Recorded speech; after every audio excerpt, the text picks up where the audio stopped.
Hello and welcome to all our viewers in Nigeria and around the world to News Cycle on Global Television, coming to you live from the nation's capital, Abuja.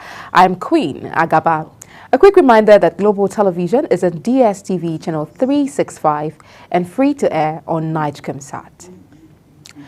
President Bola Tinubu has presented a 2025 budget estimate of 49.7 trillion naira to a joint session of the National Assembly. President Tinubu noted that the budget seeks to restore macroeconomic growth and build the economy. He commended the resilience of Nigerians amid growing economic indices, stressing that inflation will decline according to the budget projection. He also pledged a reduction in foreign exchange. Meanwhile, the National Assembly is to extend the 2024 budget cycle following delays in the presentation of the 2025 budget by President Bola Tinubu. Chairman of the Senate Committee on Capital Markets and Institutions, OSITA, Izuna Aso, explained that the delayed submission of the budget makes it impossible for it to be passed by the end of December 2024, noting that while the 2024 budget will be extended, the tradition of starting a new year with a new budget has been lost.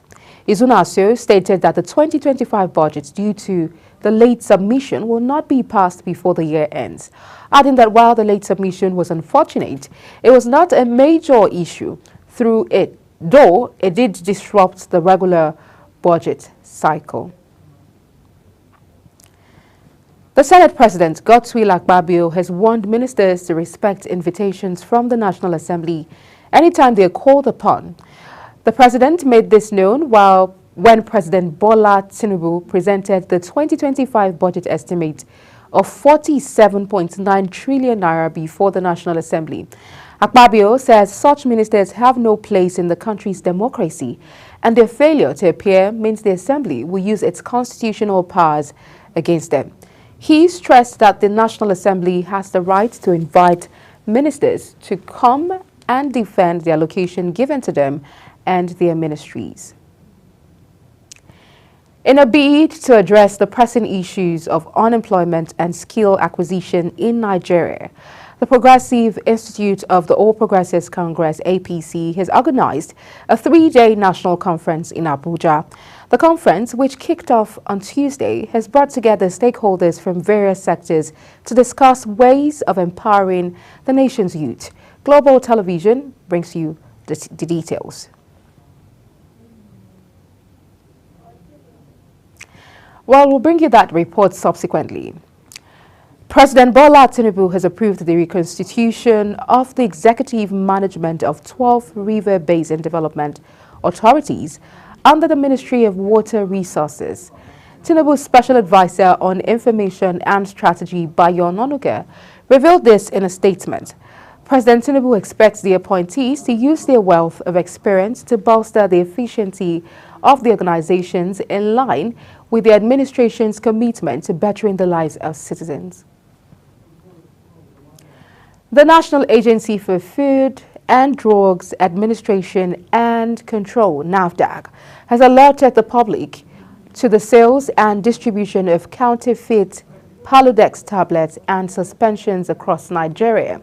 The statement disclosed that the agency also found in circulation a Paludex dry powder for oral suspension for pediatric use, stating that the results of laboratory analysis on both products by a World Health Organization pre-qualified laboratory in Germany indicated 0% active pharmaceutical ingredients in the product. NAFDAC says the agency also sampled the same product and the reports of analysis confirmed 0% of API content, noting that the product did not exist on its registered product database. Minister of Aviation and Aerospace Development, Festus Keyamo, says the Fly Nigeria Act will transform into law under his watch. Speaking at a one-day stakeholders engagement on the legal framework for the Fly Nigeria Bill and related enabling legislation in Abuja, Keyamo lamented that the document, which is expected to make it mandatory for government-financed air transportation of government personnel, contractors, guarantees, and properties to be carried by Nigeria Air Flag carriers, has yet to materialize more than 15 years after it was first proposed. The minister says he would rather all the major stakeholders to push for the bill to be signed into law. Meanwhile, Minister for Aviation Festus Keyamo has commended the proposed Abia Airport at Nsulu as what he described as a veritable enabler for socio-economic development. Speaking at the flag-off ceremony for the project, Keyamo described Abia as the heartbeat of industrialization in the southeast region. He noted that the airport, when completed, will boost social and economic development in the state. The minister explained that the project was initially conceived as an airstrip by the federal government, but was upgraded to a full-fledged airport due to the state governor, Alex Otti's intervention and commitment, assuring timely completion of the airport as well as promising priority appointment and employment opportunities for Nsulu community members.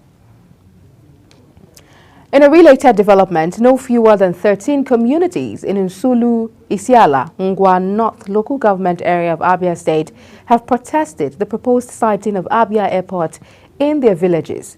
The communities, through their council, Sylvester Okonkwo, in a petition to the Minister of Aviation and Aerospace, Inspector General of Police, Director General of Department of State Services and National Security Advisor, said the project, if not urgently stopped, would render millions of the inhabitants with no place to farm in order to feed their families, while other suitable areas had already been acquired from the same people by previous administrations. They argued that an airport cannot be sited on a heavily populated community without consideration of its environmental impact assessment. They warned that their objection to the present location, if ignored, would amount to the destruction of communities and lead to irreparable damages. Osun State Governor Ademola Adeleke has directed an immediate full investigation into a case of a young man reportedly sentenced to death by hanging for stealing a fowl. This was contained in a statement made available to newsmen by the spokesperson of the governor, Olawale Rashid. According to the statement, the state governor ordered the Attorney General of the state to intervene in the matter and ensure the young man is listed for the prerogative of mercy before the end of the year. Recall that an Osun State High Court sitting in Ikoro had sentenced Segun Olowokere, who was 17-year-old at the time, for robbing a poultry farm in Oya Odo-Otin local government of the state. He says he was said to have stolen a fowl and eggs. You're watching News Cycle on Global Television, coming to you live from the nation's capital, Abuja. When News Cycle returns, Russia detains Uzbek man over general's killing in Moscow. Details of this, as well as business and sports stories, coming right after the break. Please stay with us.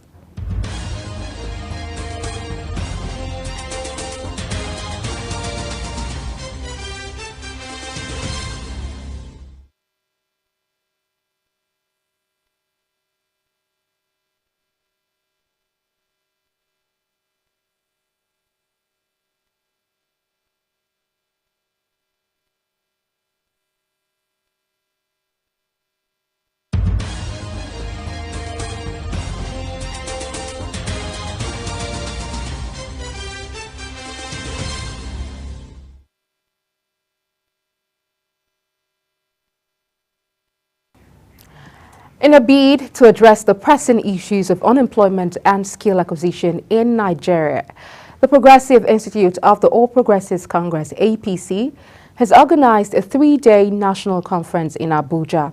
The conference, which kicked off on Tuesday, has brought together stakeholders from various sectors to discuss ways of empowering the nation's youth. Global Television has the rest of the story. Representing President Bola Tinubu, the Minister of Information and National Orientation, Mohammed Idris, emphasized the President's commitment to addressing the challenges of unemployment and youth empowerment.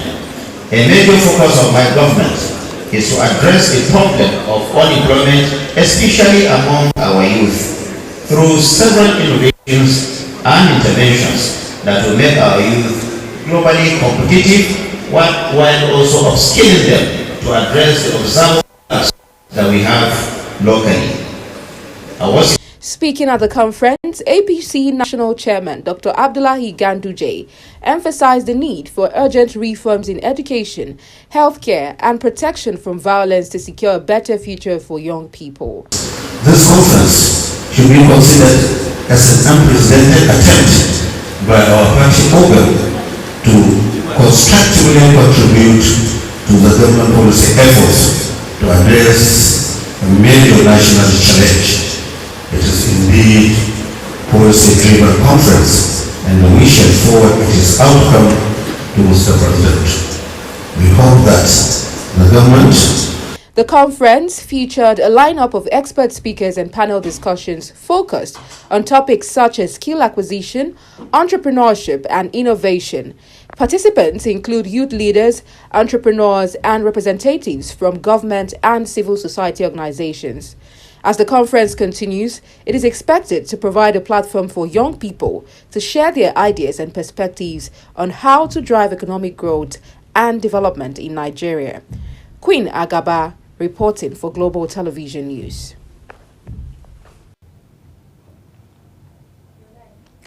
In business, data from the Nigerian Electricity Regulatory Commission (NEC) has shown that monies paid by the federal government as electricity subsidies increased 199.64 billion in December 2024. According to the newly released report, electricity subsidies rose by 2.76% to 199.64 billion naira this month from 194.26 billion naira in November. NEC explained that the rise in the exchange rate, which it pegged at 1,687.45 naira to the dollar, the increase in inflation to 33.9% and changes in available generation capacity necessitated the minor review. While Band A customers contributed to pay 209 naira per kilowatt-hour tariffs for customers in Bands B to E were allowed to remain frozen at the rate payable from December 2022. President Bola Ahmed Tinubu says indicators have shown that the economy is responding positively to stimulus. Tinubu, who said this while presenting the 2024 budget on Wednesday before a joint session of the National Assembly, says the focus of the 2025 budget was to stimulate the economy through the implementation of targeted fiscal stimulus packages through public expenditures and specific non-inflationary spending. He stated that the global economic growth for the outgoing year 2024 was projected at 3.2%, and against predictions, our country made significant progress. The Central Bank of Nigeria, CBN, has restricted point-of-sales agents to a daily transaction limit of 1.2 million naira. This was revealed in its circular on cash-out limits for agent banking transactions, signed by Oladimeji Yisa Taiwo for the Director, Payment System Management Department. According to the circular, the development is in the Apex Bank's effort to advance a cashless economy. Part of this policy intervention also set a cash withdrawal limit per customer, regardless of channel, at 500,000 naira per week, and all agent banking terminals are now set to a daily maximum transaction cash-out limit of 100,000 naira per customer, and an agent's daily cumulative cash-out limit is now pegged at 1.2 million naira. The Chief Executive of the Nigerian Upstream Petroleum Regulatory Commission, Gbenga Komolafe, has announced that there will be another oil licensing bid round in 2025. Komolafe made this statement at the 2024 Licensing Round Commercial Bid Conference in Lagos. This comes as the Commission nears the end of the 2024 licensing round. According to him, the Commission has decided to take licensing rounds an annual event to boost oil production.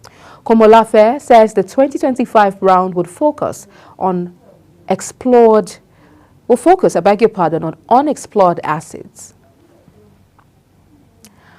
On the foreign scene, Russia's security service says a 29-year-old man from Uzbekistan Uzbekistan has been detained over the killing of Senior General Igor Kirillov and his assistant in Moscow.